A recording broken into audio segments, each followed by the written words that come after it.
Have it.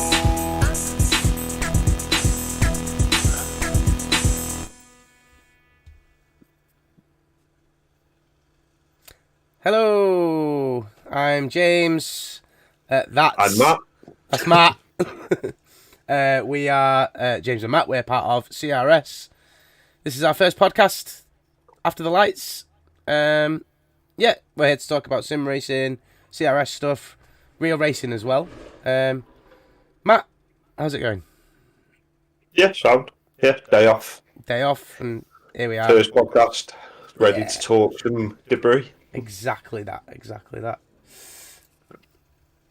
So, on to the first thing, I guess. CRS racing. What is CRS? Well, CRS is a community. We've been around for a while. We've been around since 2019, doing sim racing that was on Xbox, but then it's turned into computer-based sim racing. It's kind of where it is now. And yeah, we've been hosting events for the last few years, and we're getting to the point now, aren't we, where we're kind of doing this kind of stuff, being a bit more proactive with everybody in the community and everything. So, we've got some good leagues coming up, some good races coming up, and some good series coming up, haven't we, Matt? Yep. A good step in the right direction, I'd say. Exactly. Yeah. So, we've got a couple of things to talk about today. Do you want to reel off the first thing, Matt? Well, the very first thing is the Road 2 idea. Yes. So, basically, Dizzy was, he had a bit of a light bulb moment where the way leagues were going with CRS is you were having a main league, and then in between that and the next main one, you were having like odds and sods thrown in, sort of thing. And then he came up with the Road to Indy. And it was like, that idea then sparked, why don't we just do 4 different genres of racing? Yep. And do them all with the Road 2 emphasis put on them. Yep. And here we are. The Road 2 is basically gives everybody the chance to learn about a particular series. So if it's IndyCar, which is where we're going to next, then you start off with the slower car, and then you start to build up, and you go quicker, and you go quicker, until you reach IndyCar. And that's kind of where we're at the minute. So the next series that we've got coming up before actual IndyCar is F2.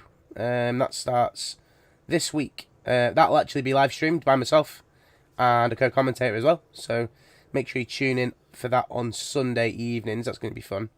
But yeah, it's all about that build up, isn't it? And it's all about getting everybody ready for the most difficult kind of racing that's around. So yeah, really, really cool.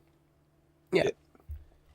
Well, the idea is because you don't get everyone with the same skill level and ability and understanding. So it's to help them build up. So you put them in the slower cars first. They get a taste of that with fixed setups. Then you go to the next step, which is slightly more open setup with a bit of a faster and unwieldy car. And then again, next step, and then to the main event. It's exactly it, and it's the same for everything as well, isn't it? So not just IndyCar, but we'll go to touring cars, sports cars, classic stuff as well.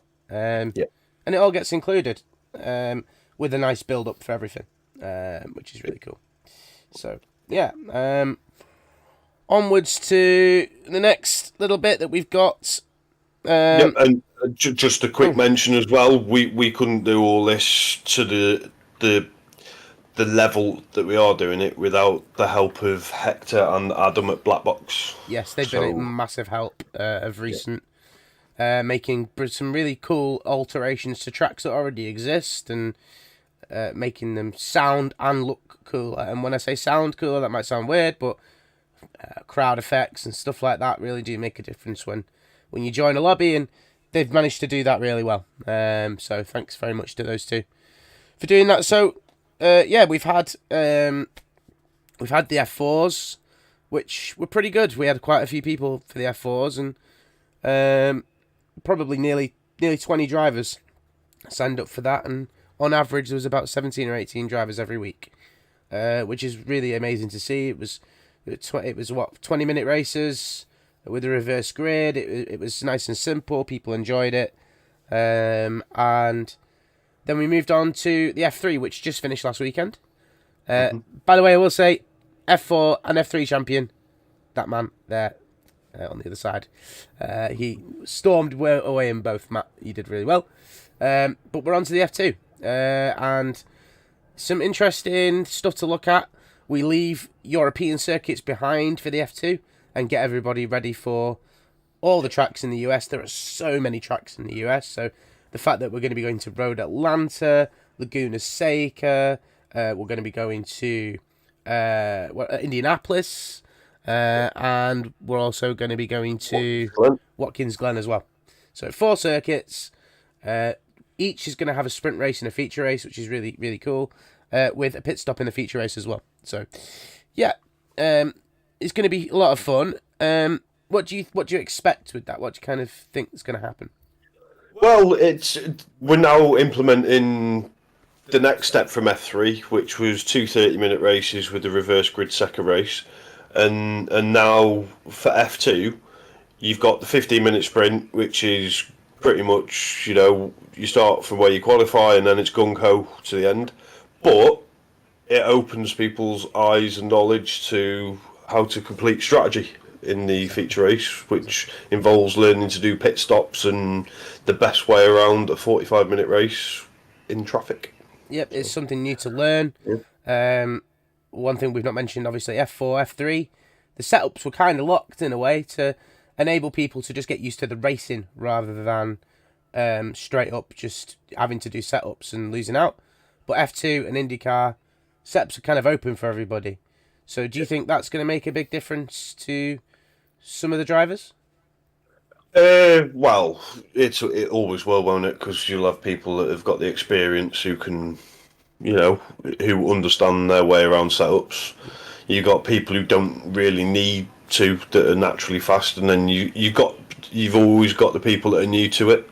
Yep. Who you got people getting used to new equipment. It's a proper mix. It's a bit of a lottery. It really is. Yeah, it really is. Plus knowledge of tracks as well. Exactly, the knowledge of. I was about to say that. Obviously, that's one thing, but then knowing the circuits already, if you already know the circuits, kind of helps matters as well. But onto those circuits, and actually, it's a good little segue. Like we said before with Black Box, IndyCar is arriving in 4 weeks' time. It's a big series for us. It's our fourth annual IndyCar series. There'll be the 4th annual Indy 500, which is always a pretty big event, and it's the full length as well. We don't do things by halves here. And yeah, thanks to Black Box, all the circuits and our Black Box circuits, Adam and Hector are going to be working with us. There'll be commentary from Black Box for those IndyCar events as well. And Matt, all the events are going to be 80 minutes long, apart from the oval events, which are lap based. Yes. It's a lot. Yes. It's long races, isn't it? And the F2 stuff is a window into that, but there's a break with that 15-minute, then a 45. There's no break here. This is 80 minutes straight from lights to flag, right? Well, it's as we said, the IndyCar is the top event for Road to Indy. So, like we said, there's 4 different stages, and obviously each stage has their top main event. So, with a 15-minute and a 45-minute race, that's obviously an hour. You've then got to take it that little one step further, which that's where we sort of came up with the 80-minute idea. Yeah. So it takes it that bit further. It makes people have to work a little bit harder. There will be pit stops. There will be, safety cars and stuff like that. So, kind of, makes it interesting, makes it fun, and should generate some really good racing. And another thing to add as well, all the new liveries that'll be coming along for IndyCar. Everyone's kind of got their own thing. Oh, yes. So the grid is going to look unique, and I think that's awesome as well. Plus, we've had new implementations. We've started getting more productive. Sorry, producing more stuff like our own theme tunes, which Dizzy's absolutely nailing at the moment. We've got intro videos. We're going to have a massive opening for the IndyCar. Yep. I've been doing my lap guides. Yep. So yeah, we're just trying to up the pace, up the level of work that's being put in, just to try and make it better for everyone who races and everyone who watches. So exactly. And if you're wondering how you can get involved with all this, and you want to do some racing for the F2s before the IndyCars, or you think, what, IndyCar sounds like a ton of fun, I've done it before, then you can join us via the links that will be in the description below, or if you're listening on Spotify, there'll be links in the description for the podcast as well, to come and join us in CRS, say hello, get involved, and get racing and see what kind of stuff we do. So yeah, make sure you join in, and that pretty much covers CRS today. But we've got something that we're calling VSC time now. Yeah. Get those yellow flags out. Get the yellow flags out while we do some honourable mentions. So first and foremost, this month we're going to do honourable mentions over the space of a month. So first and foremost, one of our recent members, Tom Hackett. It was his birthday not long ago. He's also had 48 or something. I don't know. He's also had a new little baby as well. So congratulations to Tom. So he's been demoted again. Excuse me, I've got a really bad cough. Yeah, he has been a little bit. Yeah, but yeah, he's a quick driver, is Tom. But it's not about that. It's about celebrating his birthday. So happy birthday to you, and congratulations on your new arrival. Beth, one of our other members, Beth recently got a new racing rig. So congratulations to you on getting your new rig. No more desk clamps. No more desk clamps and no more desk rumble, which is amazing for everybody. And Tom Mould with his new toy, his new 3D printer toy. Looks like he's already having fun with that, making wheels and stuff. So, yeah, awesome. Yeah. And other toys. And other toys as well. You never know. We don't know what, but yeah. We do have a clumsy section. So, Matt, have you got anything for the clumsy section? We've got a couple of things that we can bring up for today. I do. Let's get those. Let's get those on the roll. So we are live, obviously. So yes. So you'll have to bear with us, but we'll be fairly quick on hand. So the first of the clumsy section, we had a new member join us recently. His name's Ben. He's more familiar on two wheels. Yes. And he offered to do commentary for us to start off the commentating on our streams.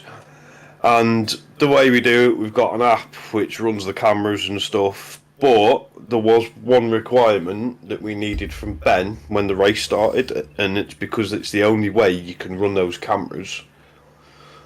And let me just find it, and you shall see. So. Of course, Benji, doing a great job with the commentary. Seems really natural with it, but little mishaps happen, and unfortunately, we pick those out and have fun with it. So, Oh yeah, it's got to be done. It's got to be done. exactly that. Yeah. So if I This was just at go Mazzano as to well. that, it is, yes. So as you will see, in front we've got Jimmy Murray, and in the car we're in at the moment we've got tyres. Yeah. Or hard pad, however we want to. However he prefers. Both very capable drivers. Yes. So this is at the end of lap 1. Fields spread out a little bit. Yep. And when we come through the last corner here, you will notice that there's someone not quite moving.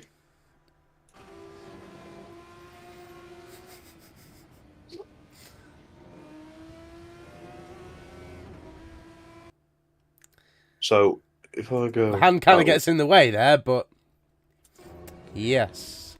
Yes, and yes, there is slight chaos. Absolute chaos. And Yes. on stream as well, he didn't really know what was going on until he realised and mentioned that his wheel had gone bananas, as he said. It's quite funny, really. Thanks very much for that, though, Matt. Yeah, we've got a couple of other bits and pieces as well, but more stuff we'll talk about rather than showcase. Yes. Bad race from myself. I span a couple of times in Mazzano. Bad times. And at Balaton Park, we had a driver that decided to buy one, get one free on all the track limits. Ballasberger.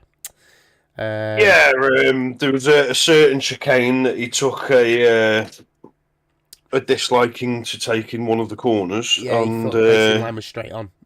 Yeah, and when nobody was within view behind him, he thought, I'll have a little freebie. Exactly that. And so that rounds up VSC time and the portion of CRS for our podcast. Again, if you want to join us in the CRS Discord or anything like that, please feel free to join us via the description below. If you're listening on Spotify, should be in the description for our channel. But on to something that's quite close to our hearts, X-Kart, Yes. Our esports team, something that we've really been focused on a lot this year. Not just you and me, but the whole team. Yeah. And yeah, we'll talk a little bit about X-Kart. Obviously, we're not a professional esports team. We act professional. I think there's a very different thing in that. We act extremely professional because we want to do well. We're not paid. You know, as simple as that. We're not paid or anything like that. There's nothing special there. But yeah, we've got some great drivers in the likes of Tom Hackett, Tim Brown, Jim Murray, Brock Cook, yourself, me, Tom Mould, Rob Shorey. The list goes on. But we do have one guest with us for today. I don't know if you can drag her over in the Discord. I certainly can. Yeah. So yeah, we're going to introduce you to Beth Stibbles, who is part of the X-Kart team, and a new GT3 driver. Was an engineer, is now a GT3 driver. And yeah, how are things going, Beth? All good? Yeah, they're all right. Just putting in hours for the Spa 24 that's coming up. Amazing. Yep. And how have you been finding getting used to, being in the team, driving the GT3? How are you finding being part of this team now? Like, is it good for you? I think it's got its challenges, as I think any team does. I think that I severely underestimated the amount of practice I'd have to put in, but no, it's been really good fun. It's been it's been good. Yeah, it's been good working in a team like that. Oh, I'm glad. So what thing are you most looking forward to? Then to Spa, to be honest. But no, I'm looking forward to just kind of, getting good results with the team and, trying to help them get to where they should be, really. It's amazing. Nice. It's awesome. Nice. So everybody, that's Beth. She's going to be in the GT3 car for Spa. Now, on to that, and Beth, you can stay with us for this part because this is the X-Kart area of the podcast. Couple of races that we've had, something that didn't happen, and quali for the Spa 24. It's all happened already. Shanghai, first of all, never happened. Due to some track issues, other stuff that we won't go into, but it was a good circuit. We were lining up a lot of practice that month, and it's a shame that it didn't go ahead, right? Yeah, we were looking forward to it. Shanghai's a good track, always produces good racing. Would have been really interesting with strategy because obviously a lot of long right-hand turns, so your front left would have been on fire, a few traction zones. But you know, this is the thing. When you run events like these, you must do the required testing of tracks and cars, etc., to make sure they're right. And unfortunately, they fell foul of Shanghai. They did indeed. It's really unfortunate because a lot of teams were practicing and looking forward to it. We turned up on the day to start the event and it just didn't go ahead, and a lot of build-up for a whole lot of nothing. That has been replaced now, though, hasn't it? And that will be now Yes. Silverstone as the last round of the series in late October. So we'll be looking forward to that. The other part that we did, and we're looking forward to, obviously, the Spa 24, not this weekend, but the weekend after, 13th and 14th of July. But we've done the quali, and yeah, only 2 classes that we're taking part in for this: the LMP2 class, the GT3 class, and by memory, GT3 qualified, I think, P7 in class, just missing out on the hyperpole, which only by a couple of tenths, which is a mega job from Tom, and P8 for the LMP2s. Myself, I did that. Got the most out of it that I could have, but yeah, we missed out on the hyperpole, but the hyperpole was still interesting. Yeah, you got any opinions on that, either of you? Well, Beth, you go first. The qualifying was certainly interesting. I like the format that they did for it. I think that was really helpful, especially with how big the race will be. I just think just the track kind of got away from the team just at the end there. It's just a little bit too hot, and we just couldn't make the tires work. I think both cars. So, but it was a really solid result for both teams, and it puts us in a good stead for the upcoming race. It does. I think the whole team are ready as well, which is amazing to see. The amount of practice that goes on behind the scenes would probably blow some people away, actually. The amount of practice that people do, the information that we pass to each other. Again, like I say, we're not a professional team, but it's so close to being like that because we do act in that way. Speaking of what isn't professional, ERCBTCC, that's a lot of letters in a whole string, but Don't get me started. it was an interesting season, to say the least.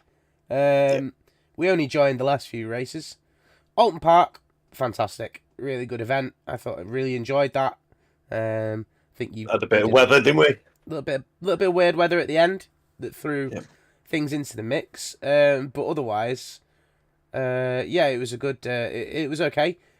Brno, the last round, I have my opinions on Brno. I think Brno's a great circuit, but is it built for touring cars? No, it's too long.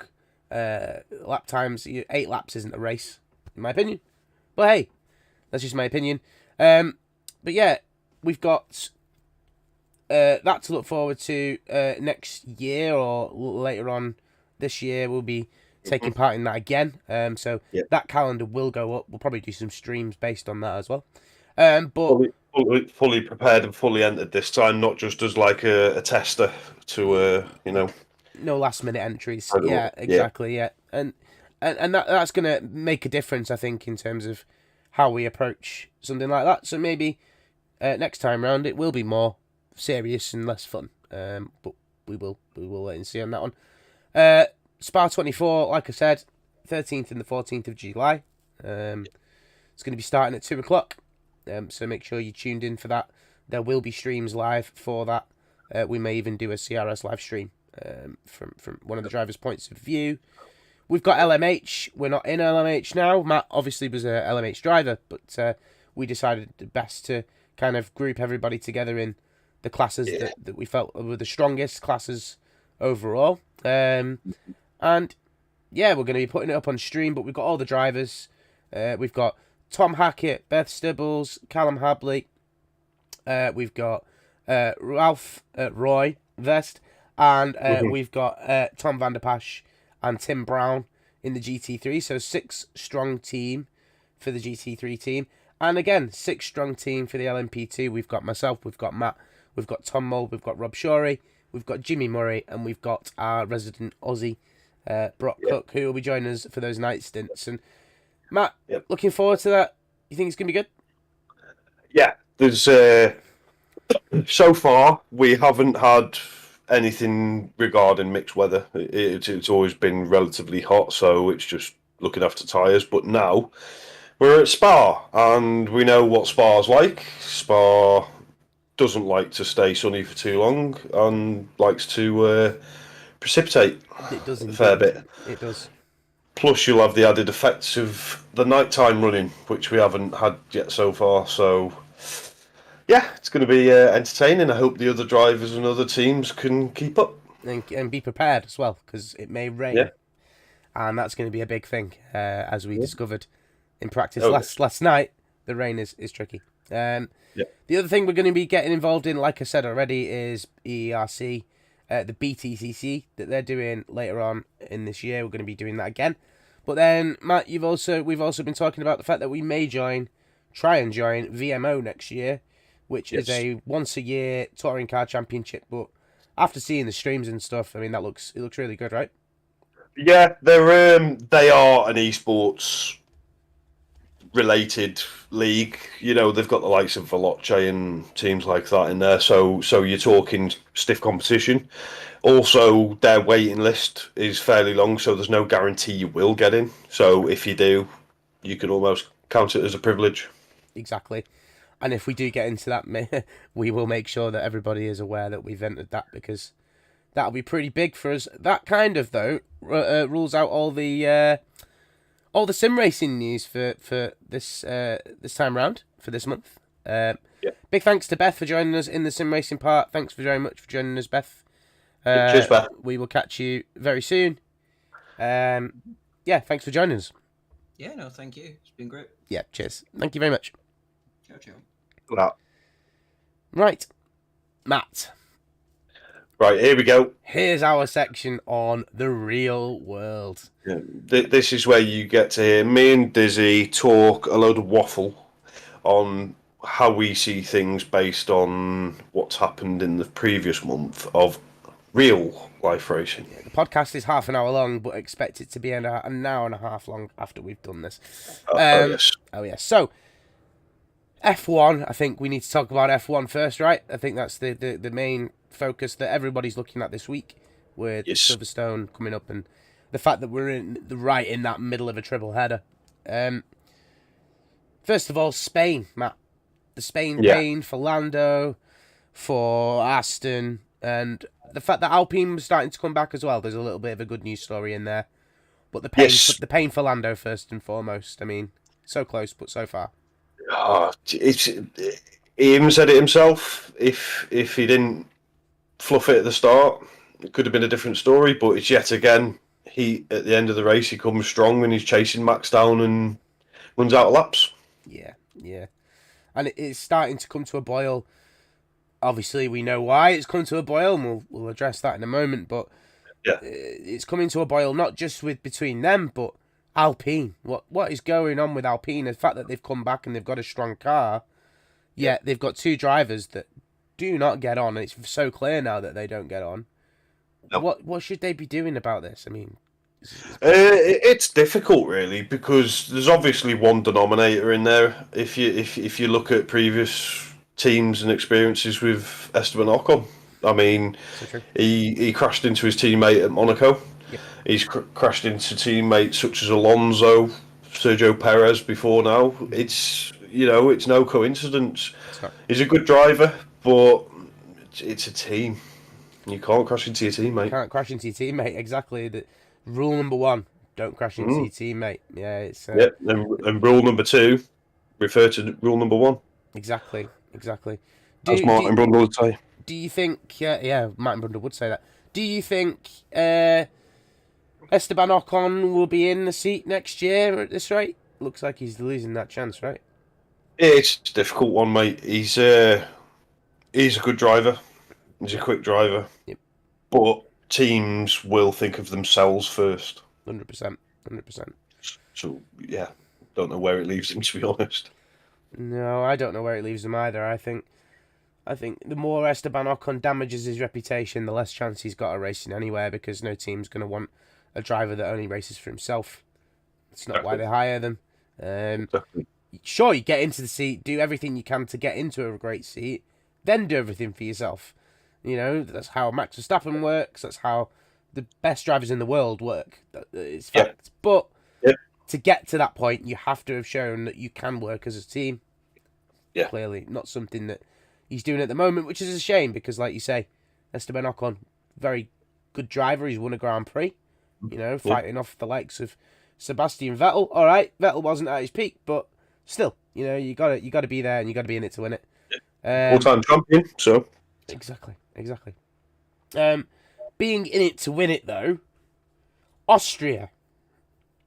There's still an awful lot, Matt, with Austria, and it's still being blown up, of course, because everybody wants to make the most of a collision, but there's stuff not being mentioned, I think, about that race that you and I at the time were unhappy about. There were certain elements we weren't happy about. The fact that Verstappen got what was it? He got looked at for an unsafe pit release.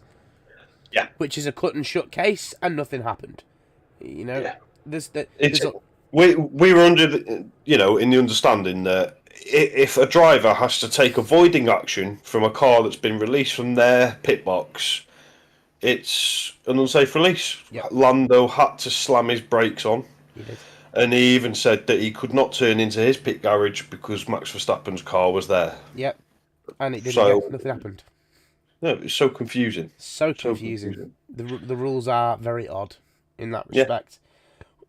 Yeah. I agree. Lando did push the limits a little bit with track limits. Mm-hmm. And maybe he wouldn't have caught Max before that final pit stop. Maybe he wouldn't have caught Max but it would have been illegitimate because of the track limits. But when Red Bull messed up the pit stop, that kind of opened the door, kind of throws away the track limits.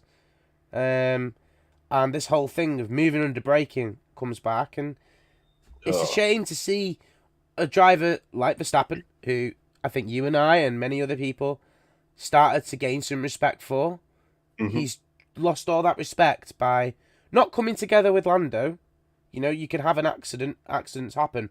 To move under braking at several points in the race isn't acceptable. It's just not acceptable. It's dangerous at the end of the day because it's unpredictable. Yeah. The actual penalty system that came in for that was down to Max Verstappen himself. Yep. Because he did it to Kimi Räikkönen at Spa down the Kemmel Straight. Yep. And that's how it all sort of unfolded from there. Now, Anthony Davidson showed it on his Sky monitor after the race, and he said that's the first incident between them, and it was slam dunk. Yep.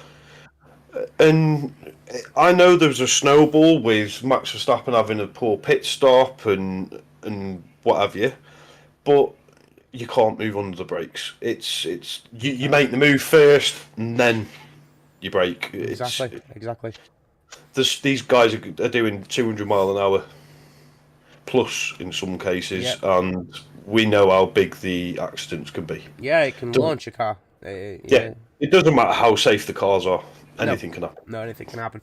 And sometimes anything does happen. And much like this situation, you know, there's no damage to the drivers, but I mean, look at the McLaren at the end of that. It was in bits, and Lando had to retire. I mean, it's not really fair. And I mean, something else that you and I noticed that seems to have been ignored, or not necessarily ignored, but not included, is the fact that the rejoin onto the circuit after the collision, Max just comes across on Lando to block him when he's already got a damaged car, that's so unsportsmanlike. Well, the thing that got me with that is Sergio Perez at Spain got a grid penalty and a reprimand or a fine for driving a car that was in an unsafe condition back to the pit lane.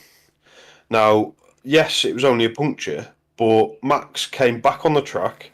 Lando went to go to the right-hand side of him, down towards turn 4, Yep. and Max moves over and puts Lando on the grass. Yep, exactly. I mean, and then the interview afterwards where he was trying to act all innocent and put the conversation off, saying that the strategy wasn't right and all this, and they're supposed to be mates, but there's no mates in racing, but no, there won't be any Christmas cards sent. There'll this be no year, Christmas cards. That's certainly for sure. But out of all that, obviously, it's been talked about all over social media, all over YouTube, so we won't go on and on about it. But No. George, ever the opportunist, P1 in Austria. Yes. And an amazing job for Mercedes, where Mercedes haven't been, let's be honest, they haven't been on the ball. They've dropped the ball quite a lot. Lewis is kind of, I think, already resigned to going to Ferrari. It's great to see. It's great to see Mercedes come back, and it's great to see George pulling himself out of what I thought he was going into a bit of a hole. All right, it's been gifted to him, but I think it's good. I think he's done a better job than what people have realised this year. Last year, Hamilton beat him, and it looked like he was struggling. This year, he seems to come out of the blocks. He's been consistent. He's beat Hamilton in pretty much every qualifying bar Spain. Yep. And he was there to pick up the pieces, literally. Quite literally, yep. But it's really a weird season. You know, I mean, Mercedes can build on this momentum now because it's halfway through the season. They've got a win on the board. Whereas you look at 2022, they won at Brazil, the second to last race. Yep. So they couldn't really pick that momentum up and carry it on. Yeah. Whereas now they've got a win that'll build their confidence because they were only 13 seconds off the lead. They were. So that's not that. Toto Wolff, I think, said 2 to 3 seconds a lap on average. Yeah.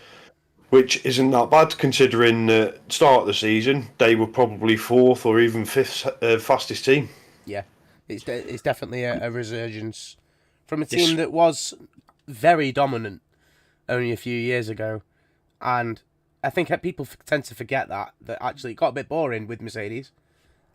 Now it's good to see them coming back, and it's good to see, we've had nearly not a different winner every week, but nearly a different winner every week. We've had 4 teams or 5 teams, 4 teams win a race now.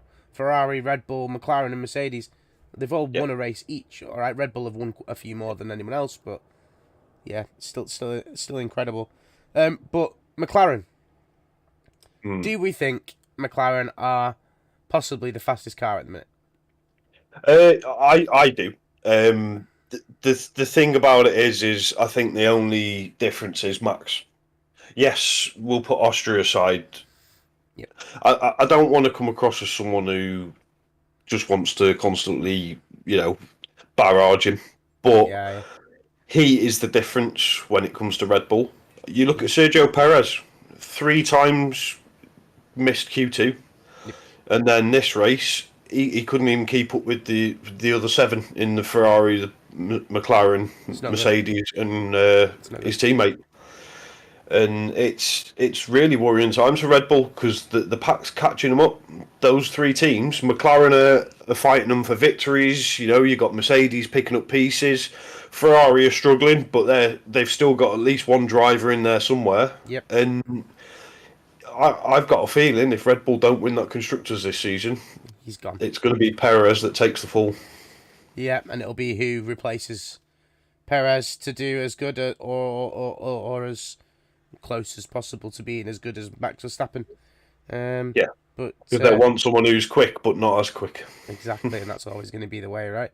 Silverstone, obviously this weekend, British Grand Prix. We are both British.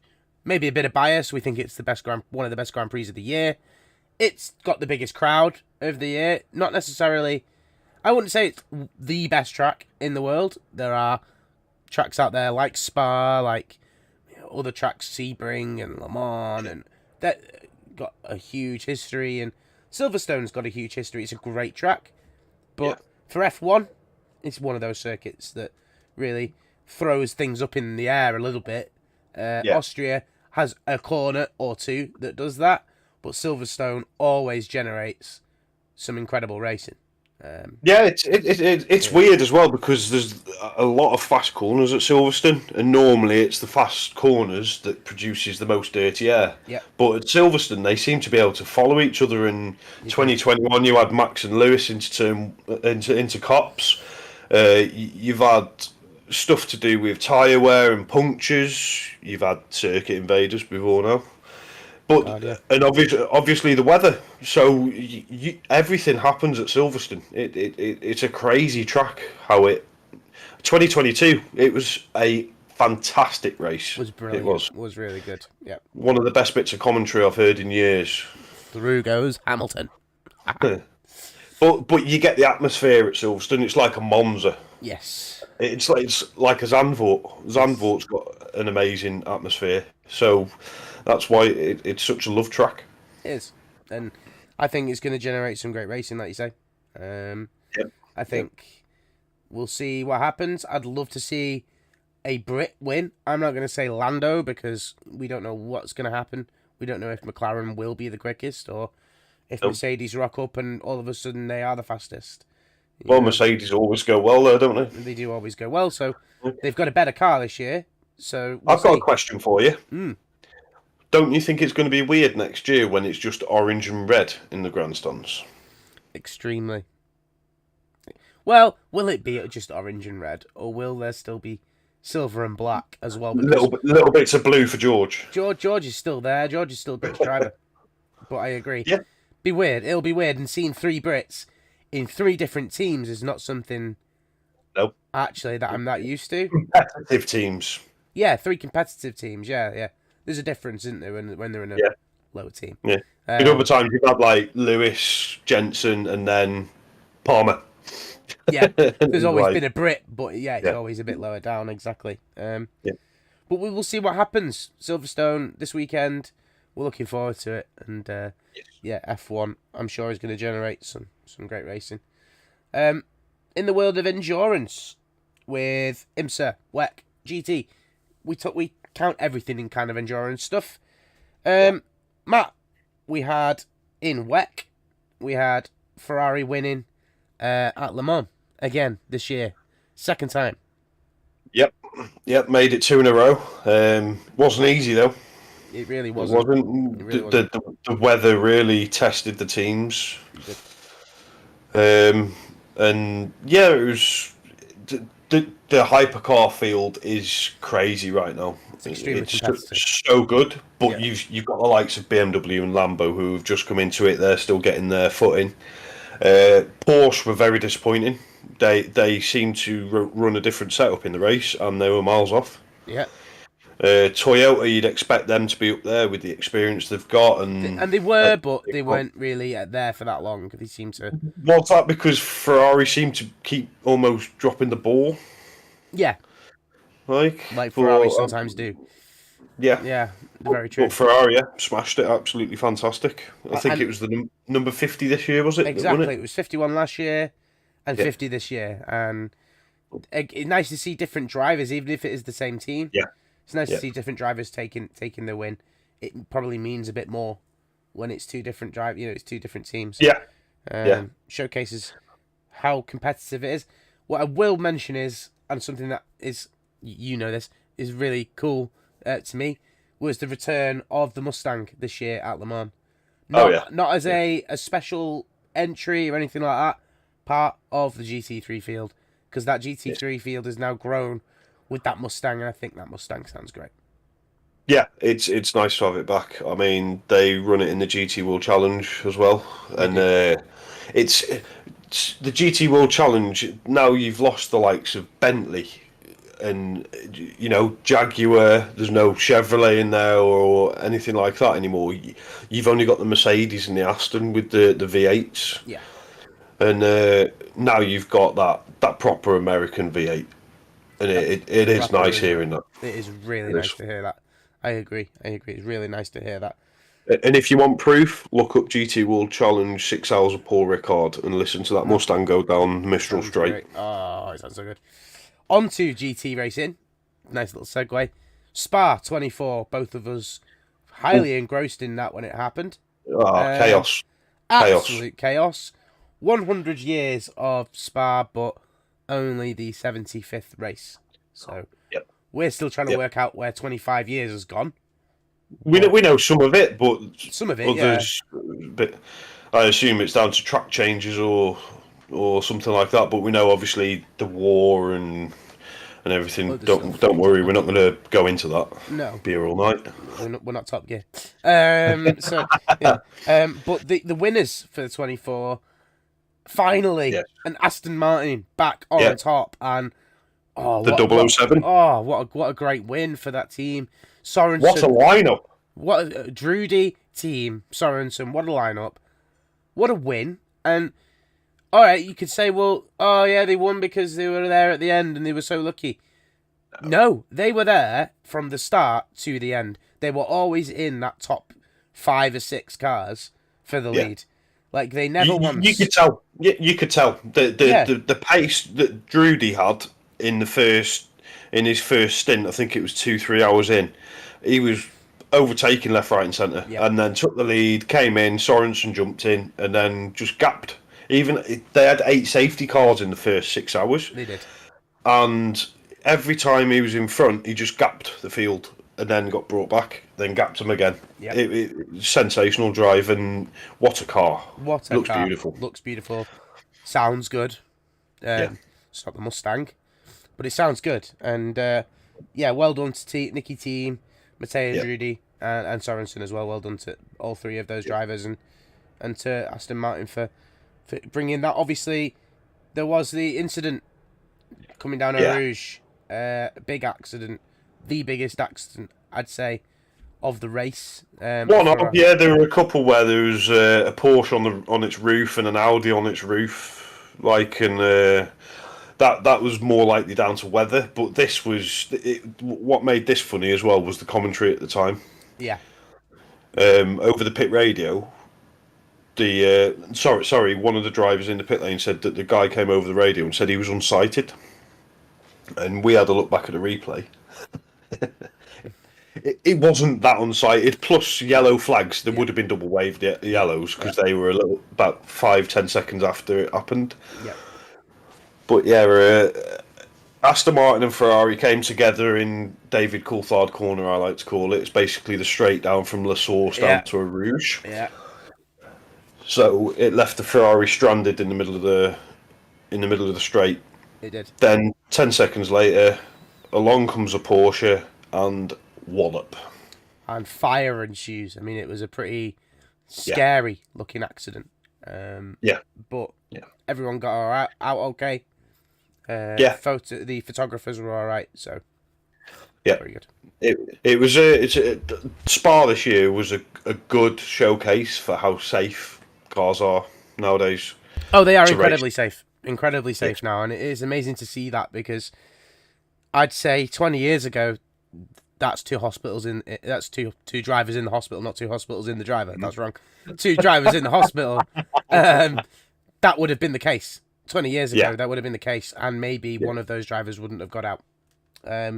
So definitely a massive change in that respect, and I'm happy to see that situation can happen and people can walk away from it. I think that's what's important. Yes, but yet again, you had 24-hour Le Mans. It threw it down on a couple of occasions. It did. And what did we have 6 hours into Spa? We just tuned in because we just finished our qualifying for our 24-hour, wasn't it? And That's then right, yep.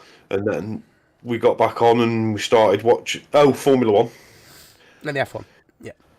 And then we sat down to watch it, and wouldn't you know it, about 15 minutes later, safety car's out, and 2 hours behind the safety car. Yeah, it was a bit of a shame, but in hindsight, I much preferred 2 hours of safety car than 6 hours of red flag.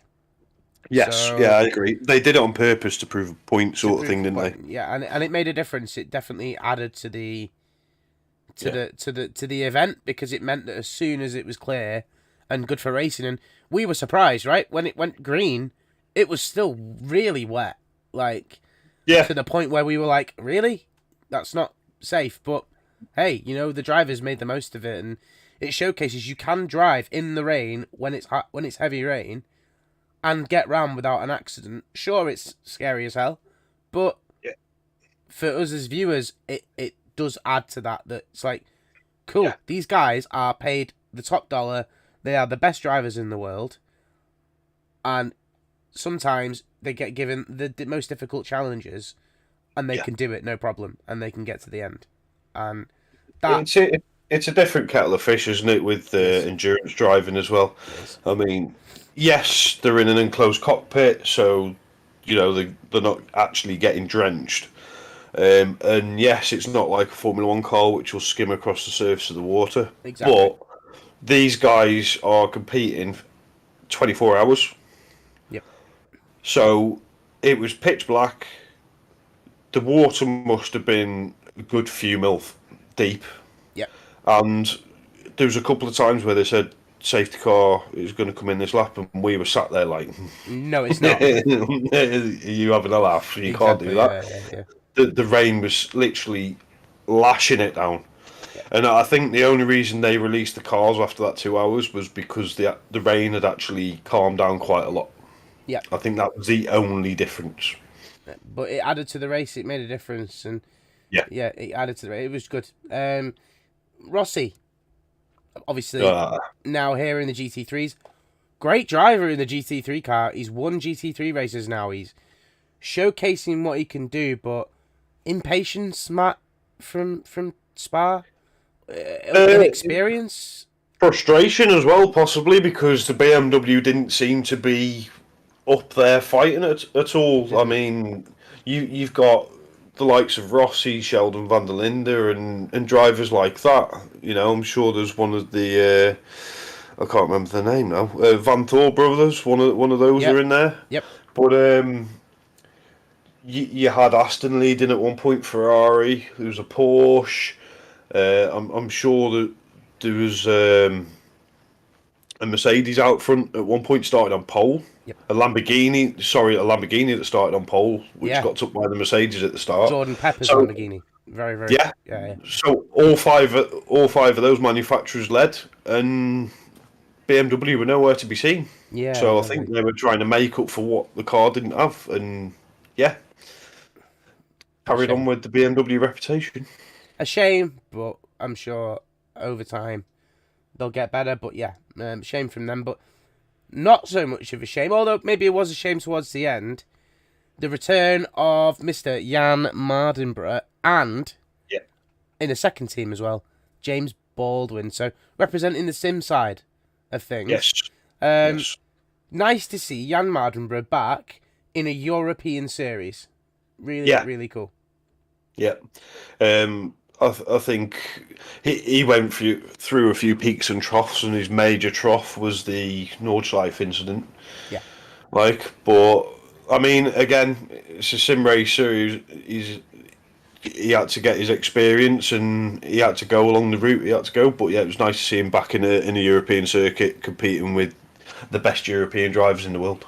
And nice to see Baldwin back as well. Obviously, Yeah. he's competed in British GT in the past. Yeah, he's won races. Won Yeah. races. He's a very capable driver, but I don't know why he just doesn't seem to be given bigger seats in bigger teams. He's very capable, but I suppose the sponsorship side of things kind of gets Be in the way. money based. Yeah. Yeah, money does talk. Yeah. Like. Speaking of money talking, though, and I think maybe it isn't as important with money. Probably still expensive, but nowhere near as expensive as your GT and your open wheelers. The British Touring Car Championship. Now, this year, it's a little bit naff, to say the least. It's not as exciting. However, Alton Park, not long ago, Matt, and actually generated some good racing. Jake Hill now leads the championship after that, with 1 win. Tom Ingram with a win and a second. Ashley Sutton, nowhere to be seen, damaging 2 races, and I'm not going to say Sutton's counted out of the championship because he is a very, very capable driver in a car that last year was phenomenal. And that Ford was phenomenal last year, and a shame to see Sutton struggling, but in the championship scheme of things, not that big of a deal, right? Yeah, like you said, Jake Hill leading the championship, but he's one of those drivers. I wouldn't say he's inconsistent. He's unpredictable. Yeah. And he makes mistakes. He tries too hard. Goes for moves that he doesn't necessarily have to go for. But that's because he's still searching that first championship. So you get that. Tom Ingram's trying to get his second. Yep, second one. Yep. And Sutton is trying to get he's the person to beat. He is the person to beat, and one thing that impresses me with Ashley Sutton is the fact that he's come from rear-wheel drive. Yeah. Won in rear-wheel drive, walked away, and now he's in a front-wheel drive, and he's done stuff to the car and helped build the car with the team to make it as competitive as it is. And I think that's a really impressive skill set to be able to do not just rear-wheel drive, but front-wheel drive. Yep. We don't fully know what the ins and outs of something like that is, but it's not the same. The 2 cars are not the same. They're not. Their packages and balances are completely different. And yet here we are, Ashley Sutton driving away. It's not just 2 different spec of cars neither. He's won 3 titles in 3 completely different manufacturers. 100%. Yep. Subaru Levorg. Yep. Infiniti Q50. Yep. And a Ford Focus. It's bizarre, but amazing. Not many drivers have done that in 3 different cars, 3 different manufacturers, let alone ratios of rear-wheel drive, front-wheel drive. And you've got the likes of Turkington, and you've got Josh Cook, and all these other drivers that are there or thereabouts, but there's no focus on them at the minute. It's Jake Hill, which still for me, he's still got a bit to learn. Tom Ingram is just highly capable, very, very good driver, and as we've just said, Ashley Sutton, very, very cool. So, we look forward to seeing what the British Touring cars give us for the rest of the year. The next round is at Croft, so that should be a cracking race, because Croft always does generate some great racing. We do like a bit of Croft, don't we? We do like a bit of Croft, and it is fun. Sunny in, sunny out. Oh, love a bit of sunny, yeah. Love all that. Yeah, it's amazing. We're on towards the end of the podcast now, and again, thank you for tuning in if you've been watching. But we've got some old stuff that we want to mention, some anniversaries and past driver mentions. Obviously, Matt, it's been 30 years since Ayrton Senna, Roland Ratzenberger. We lost them both at Imola 30 years ago this year. There's been a lot, obviously, with the Formula One camp and all that. They've done all that. We just want to have our little moment and just say that, gone and not forgotten. A lot has changed since those crashes. Massive safety implications. And at first, the jerk reaction generated races and tracks that were not great. Over time, we've come to learn that it's not necessarily the track, more about the equipment that the drivers are using. Just gone and not forgotten. Obviously, elsewhere in the F1 world, it's been, I can't believe it's been 10 years, but 10 years since we lost Jules Bianchi as well at Suzuka. Obviously, we've had Suzuka already this year. A reflective year, I'd say, on things like that, to see just how far things have come. I agree. You got any thoughts on that? It's. I said at the start of the season, before Formula One started, I was a little bit sceptical of what would happen this year, because it seems to happen now in like every 10 years. Yeah. Because Bianchi's incident was completely unexpected. You know, hence the halo, which has saved multiple drivers' lives since. So many drivers. Yep, so many. And it's a shame that it takes accidents and incidents like that to happen before there's then a reaction I to agree. counteract it. I agree. Because it's obviously too little, too late for those that have experienced the bad side of it before. But now, I mean, you look at Grosjean in 2020. You know, if it things like that, if it wasn't for that halo, he wouldn't be here. That'd be another driver that's on the list of things Exactly. we're talking about. Yeah, yeah. Yeah. So thankfully nowadays it's very, very few and far between. But there's goodness. always that element of danger. Always, and there always will be. It says when you buy a ticket for a motorsport event, even as a spectator, it says on the ticket, motorsport is dangerous. Yes. And that will never, that phrase will never be taken away, because it is always dangerous, whether you're a spectator, a marshal, a driver, a team member. Anything can happen, and it could just happen and out of the blue, and you may not see it coming. Yeah. And But it is something you could try at home. Hence why we've got sim racing. And this is it. This is why, if you think, I'd love to go racing, but I haven't got the money, well, sim racing. Or I'd love to go racing, but I don't want to risk my life. Sim racing. It's always going to be there. And it's more prominent than ever. I think it generates more interest in the sport of motorsport, thanks to it. Yeah. So I agree, because before COVID, you didn't have all this DD wheel and all these rigs, the different monitor setups and everything, and pedals, hydraulic pedals and stuff like that. It wasn't a big deal. It wasn't a big deal. No, now it is. Now it's just truly evolved, and you've got sim rigs out there that are more real than the things that are on the actual racetrack. Absolutely true. It's bizarre, but amazing. Amazing. Yes. So, final piece, Matt. Our predictions for Silverstone, GT Hockenheim, and BTCC Croft. Yes. Should we do Silverstone first? I'm rubbing my hands together for this one. Yes. I'm ready. You go. I'll tell you what. I'm going to write these down, because I'm not having you changing your mind. We are gonna. Yeah, we're gonna.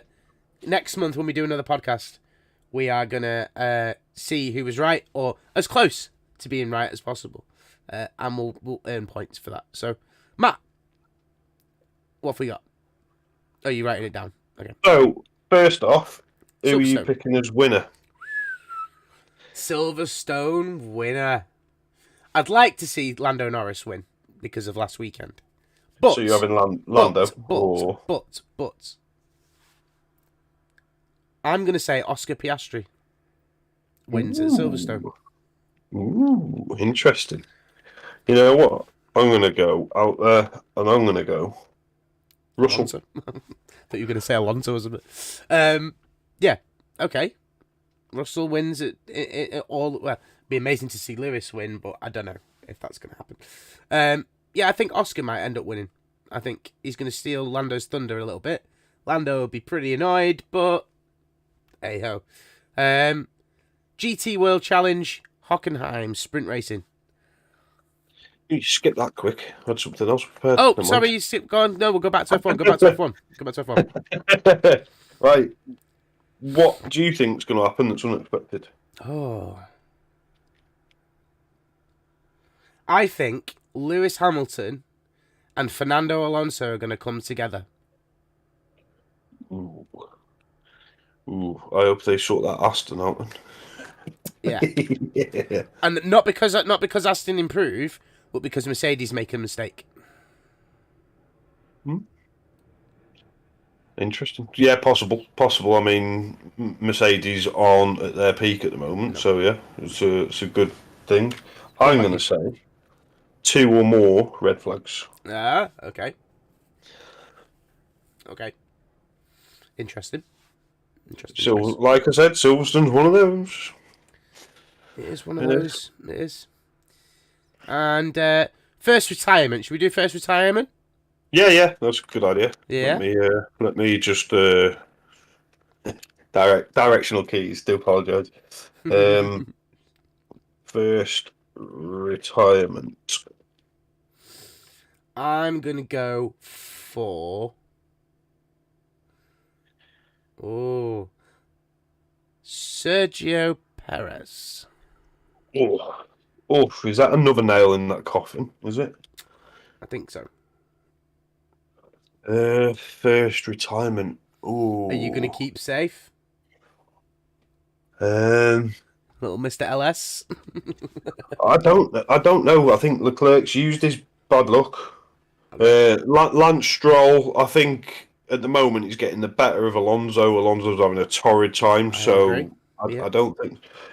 You know what? I'm going to put Tsunoda. Okay. I think Ricardo's starting to perform a little bit better, but the car is atrocious at the moment. And Tsunoda's had a couple of incidents at Silverstone in the last 2 or 3 years. Yeah, he I has. remember him and Gasly came together. So I think I'll go with Tsunoda Okay. Okay. on that one. Shall we move on to GT? Yeah. So, Hockenheim, it's 2 sprint races this time. No long races or anything like that. Only an hour per race in 2 races. Do race 1. I'm gonna say. I'm gonna say it's car 32 BMW. I think they're gonna come back from a horrid time at Spa, and they're gonna come away with a win in race 1. And race 2, That's Sheldon Van der Linde car, isn't it? yes. And race 2, I'm going to say it's probably a Ferrari win.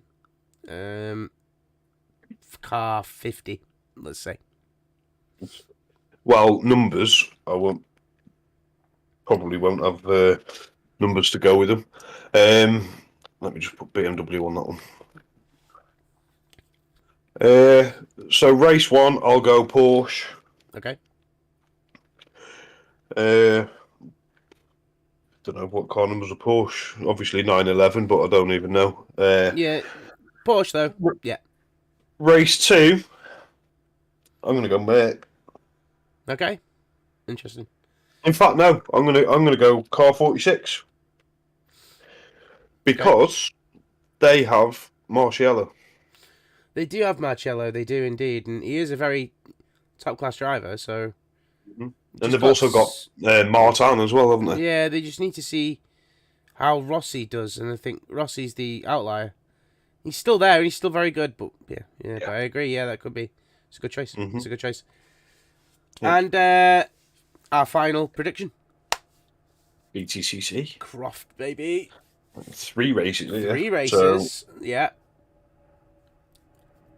I think we're gonna have 3 different winners, and I think it's gonna be Jake Hill in race 1. I think it's going to be Colin Turkington in race 2. And Tom Ingram in race 3. Ashley Sutton will be there, but will not win. Watch me be wrong. Right, well, I'm going Sutton, race 1. And Sutton, race 2. He's going to have more push to passes. That's a good point. And that'll help him in qualifying. And Croft is quite a power circuit. So I think Sutton will get race 1. Yep. I think Hill race 2. And then race 3, I'm going to go Andrew Watson. No. Okay. I think he's a bloody good driver. He's an extremely good driver. I actually didn't think about him, to be honest. And I feel a bit stupid now. He did well in that Astra last year. He did do phenomenally, yeah. And I think the right situation. I think the way it's going to accumulate at Croft is obviously Sutton gets the first win. Hill and Ingram are all going to be in the mix at the front, and then you get the reverse grid. And I feel that in the right circumstance, you always get that one person who can gap the field while everyone else is fighting and win it. And I think Watson's capable of doing that. He just needs to be the right place. You make a good point. Much like Josh Cook at Alton Park, winning race Rob Buff. and Rob Buff. Yeah, these drivers come out of nowhere. So maybe you are right, Andrew Watson, on the list there. Well, yeah. I think that's it for our first podcast, Matt. Yeah, we've been good, man. We've covered quite a lot there, and thank you very much for anyone that's dropped in to watch us. This will go up on Spotify in the next few hours.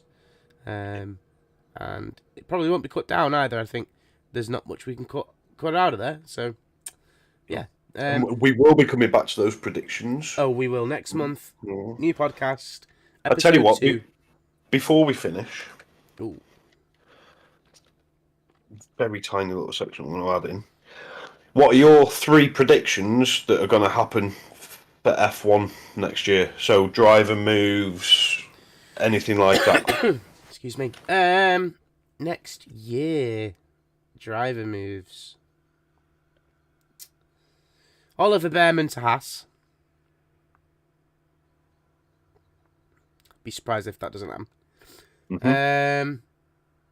Esteban Ocon doesn't race at all next year. And Sergio Perez not in that second Red Bull. Ooh. I don't know who's going to replace him. I don't know where he's going to go, but I don't think he'll be in that Red Bull next year. Ooh. What about you? I think Sainz to Audi, Okay. but a year off. Okay. I think Bottas will stay for next year, Okay. but Sainz will sign for Audi and have a year off and go and do maybe 24 Le Mans, That'd be cool. something like that. That'd be cool. Because Hulkenberg signed for Audi, he's done it before. It might, you never know. Yep. I mean, it's probably not even close, but no. You never know. I think Newey to Aston. Okay. I don't think he'll go Ferrari because that's a big move and he's not getting younger. Even though he has put his house up for sale and stuff, but that could mean anything. Yeah. I don't think he'd want to move to Italy. Nope. The reason I say Aston is just putting 2 and 2 together and making, I don't know, 17 probably. But he's basically the footprint of the Valkyrie. Yeah. And they are entering hypercar, as we know. Yep. So maybe they want to have a continuation on with that. Okay. So we'll see. And I'm going to put Hamilton Yeah. announces retirement after Ferrari contract. What do you think he'll announce it next year? Yeah. Wow. Well, that'll be a shocker. That'll be a shocker. See, the thing is, this year, every race at the moment is saying that he's not racing very well. Now, is that going to be related to he's concentrating on moving to Ferrari? But with the way Ferrari are at the moment, and that if that continues, is he going to go to Ferrari thinking, I'm not at my best, and Ferrari aren't doing what I expect, so I'll just go there for a couple of years, get the limelight, and go. Maybe that is it. Maybe it's a big paycheck, and see you later. Yep. Yeah, that's very true. So yeah, bit wacky, but a little bit. But hey, that's the predictions. That's why it's there. And well, I've got 6 months to delete them, so. Oh dear. Oh dear. Right. Well, thanks very much for tuning in, folks. Our first podcast all done. Episode 1. Yeah. Talking debris. We'll see you next month for episode 2. Come back to find out if the predictions were right. In the meantime, don't forget to tune in to the CRS YouTube for streams for the F2 and any other extra videos that we may decide to post up in the meantime. But that's a bye-bye from me. Yep, and take care and see you out on track. See you folks later. Bye-bye. Bye-bye.